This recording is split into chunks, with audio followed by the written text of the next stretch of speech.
मैं बिना मैं मरे नहीं, मैं सो मारना मैं, किन विदा मैं को मारिए, या विदा हुई न से। और अभी हकीकत मैं की, जिन विदा मरे जो ये, सोए कसम बतावता भला अपने लम के। अब मैं मरता है न विदा और न कोई उपाय, खुदाई लम सो मारिए जो के दिया बताए। जो मैं मारता अवल्ला तो कौन सुख लेता है नाई के परे में सुख नूर पार काजे। मैं दुनी की थी सो मर गई, अब इन मैं को मारा मैं, अब ये मैं कैसे मरे जो आई है कसम से। मैं चला आए कदम ऐसा दिया बोल तुम, इन बिना मैं मरता है ना कुछ बिना कसम। जो मैं मारता आपको तो आओ तो कौन कदम, मैं ना होने मैं कछु ना रहा किया कराया कसम। ना मैं अवल ना करो मैं नाई बीच में मैं बन्या बनाया पही सो सब तुम्हारी से। मैं तो तुम्हारी केला अवल बीता और हाला, तुम बिना जो कछु देखता सो सब में आ गई झाला।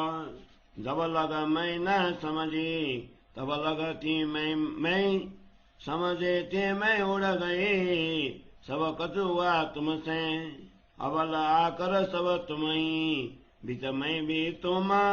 मैं खेली जो तुम खिलाई कसम के हुकुम, इन मैं को तो तुम किया आदम दे और आबा, और मैं तो नेते नहीं किनाऊ न देखी काबा। खेत केला होता तुम ही करता करावो तो तुम, हुआ है ओसी तुमसे ये फल खुदाई लामा।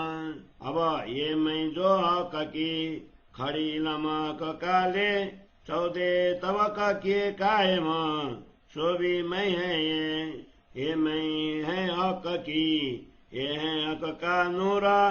खास गिरो जगाए के पहुंचा तक जुरा, ये मैं नबीद की सो मैं मरे क्यों कारा। पहुंचे पहुंचावे कदम जाग जगावे घर, यही मैं है वो कमा यही मैं नूरा जोसा, यही मैं इलमाक का यही मैं हक करे बेहोसा। हके चलाइए चलही हक बैठाए रहे बैठा, सोए उठावे सवा का नहीं हुकुमा दे कोई हेठा। रोए हंसे हारे जीते ईमान या कुफारा, जरा न हुकुम सुध बिना बंदगी या मन करा। ये जो मैं हक की सो भी किन से हक हुक्मा, इन मैं बंधन नहीं बंधाए जो होवे हम बंधे बंधाए मिट गए कछु रया नाम अपना हम। यूं पहुंचाई बकमिने इन विदा मैं को कसम, अब सिरले हुकुमा का बैठी धनी की मैं, जरा इनमें शक नहीं इलम हक के से। जुदे सब थे इन विदा सब में एका, सात जुत के खेल में ये जो बेवरा कया विवेका। हुकुमा जो सनूर खसमा मैले कड़ी लमाए, ये पांचों काम करा काके पहुंचे गिरो दोले। ये सातों बहन विदा पहुंचे बका में जब आप उठा खड़े हुए पीछे खेल कायम किया सब। मैं तो ते किक ना कछु और ना कछु मुझसे होए, ये मैं बिलविल देखिया इन मैं न कतरा कोय। मैं न अवल न बीच में न कछु मैं आकरा, किया कराया करत है सो सब हक का डर। ये की कहा के कर दिया अकेला कदम, बुलाए अपना इलम दे कर बिर बिर रोशन हुकम। हके गिरो बुलाई मोमिनो हके कराई सोबत नुर पार बदन विद विद के हके दैन सियाता मैं नाई न जानो कछुए मैं नाई जरा रंच का हके इलम जो सजे के करिसों कुमे हका हके क्या हका करता है और हके करेंगे ये रुआ को ते की कबई और नजरों भी देखे ये सब हक करता है कौला फैलया हाला और मुझ में जरा न देखिया बिना नूर जमाला अब इन बीच में खतरा हक न आओ न दे जिन दिला रस खावंदा जिन क्यों कर कोई मुझसे दूजा तो कोई है नहीं ये जो माया मन दजाला इलमा देखे ये ना कछु इत जरा नहीं जवाला जवा के इलमा ये दिया ते की करूँ को तुम कर मनसा वाचा कर मना कोई ना बिना कसम हुकुम यूं जो या बिचारिये त्यों त्यों ते की का होता जाए इत जरा नुरज माल बिना रुआ में कछु न समाये रुए तना आदि का आदि तन है हका नुरतन नुर जमाल का इत जरा नहीं सका ये मैं तय सवा की ये लमा कला धानी नुर जो सा हुक्मा का यहाँ विदा है अपनी यह खेला के किया आप भी संगीत आए अर समय बैठे दिखाइया ऐसा खेल बनाए बुलाए वतन आप खसम खेल दिखाए के जुदागी मेरा करे न भी रखी बैठे खेल में जागी जगाए लय रुए अपनी कदमों जो असला या में संदेशा कहे इत बैठे ऐसा मिला इतना मैं आई ना फिरी ये तो हुक्मे किया पसारा ये मैं हुक्मे मैं करे अब हुक्म देत मैं मारा जब लगा मैं सुपने मिने नहीं कसम पहचान तब लगा मैं सिरा अपने बोझ लिया सिर ताना अब कसम ख्वाब की सुध परी और सुध परे हुक्मा तब मैं जरा ना रही मैं बैठी तले कदम इलमा खुदाई ना होता तो क्यों संदेशा पहुंचाता नुरा नुर तजला के अंदर की कौन इशारते खोलता सब म्यारज की इशारते कौन शायदी कल में देता जो अरसार वाहित ना होती तो मोता खिलौत का कौन लेता चौथे आसमान लाओ तमें रुआ लाभ सता पहले बताए पुरखाने सो मोमिन वेद जानता कुंजी नूर के पार की रुहाला दई मोजा के बात न मगध मुसाफ का करुण जायर जो गुजा जो रखे रसले हुक्मे और सवन थे छिपाए सो मोको कुंजी दे के कौल पर जायर कराए तो गुना और साजिम में लिखा सब म्यारज के माए करे जायर और सजल मोमिना जिता घबराएला पहुंचा न है ये मैं बोले जो कथू सो संदेश से रुआला जान ये इलम हकीकत वतनी कौआ का बिना न पहचान हक पैगाम भेजत है सो देत शायदी कुरान दे शायदी खुदा खुदाई की सो खुदाई करे बयान सो भी रुआ शायदी देत हैं जो नूर जलाल पास नाए सो रोशनी नूर जमाल की लदताओ तो मोमिन माए जब लग ख्वाब नजरों तब लन देत दिखाई कारा ना तो सुख नूर जमाल को बैठे लेवे कायम घर इल्हाम आओ तो परदेसे सो नाई चौदे तवका सो मोमिन न कावे लेट सुख बेसका झूठन सुन्यो कबू इत थे जिन करो झूठी उमेदा ए गुजाग के दिल का आओ तो तुमको भेद आओ तो संदेश परदेसे बिच गिरो मोमिन क्यों ना बिचारो अकल सो कर पाक दिल रोशन इत थे अरज भेजता है सो पहुंचाता है हक को जो असला अकले बिचारिए तो आवे दिल मोन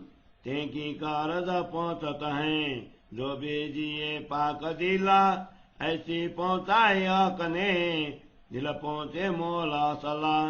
ये जो पाक दिले बिचारिए, देखो आवत इल्हाम ये, परा उपले नजरों न देखिए, ये जो पहुँचता हकीकत जे, आवत जात जो खबरे, सो परदेश से देखता, बैठी तले कदम के लेव दयाल जता।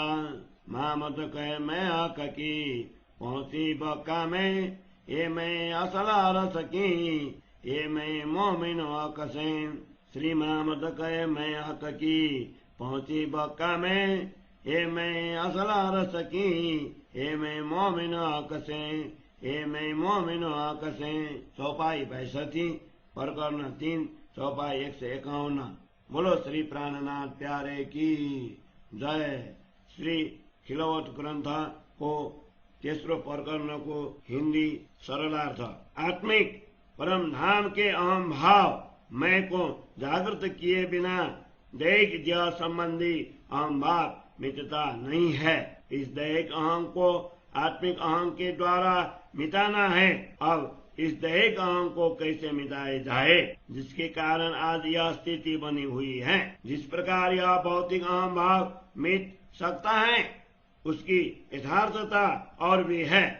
धामधनी तारतम्य ज्ञान का वह सामर्थ्य हमें बता रहे हैं। इसी भौतिक अहम भाव को इसी प्रकार मिटाना है, इसके अतिरिक्त अन्य कोई उपाय नहीं है।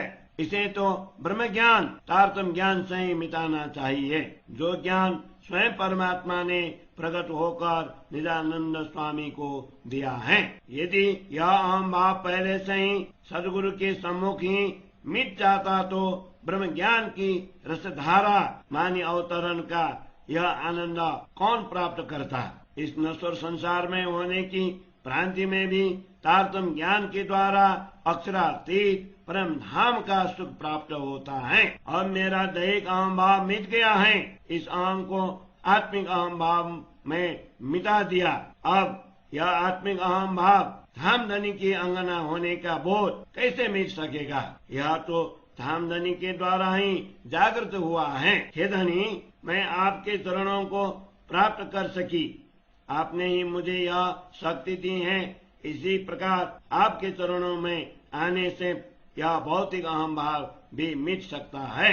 आपके बिना तो यह मिटना संभव ही नहीं है। यदि भौतिक अहम भाव को मैं स्वयं मिटा सकती, तो आपके चरणों में कौन आता। अहम भाव के मिटने पर कुछ भी शेष नहीं रहता। यह सब करने तथा करवाने वाले वस्तुतः आप धामधनी ही है। यह भौतिक अहम भाव का अस्तित्व आरंभ में सृष्टि के पूर्व भी नहीं था और अंत में भी नहीं रहेगा। इसलिए इस सृष्टि मध्य में भी इसका कोई अस्तित्व नहीं है।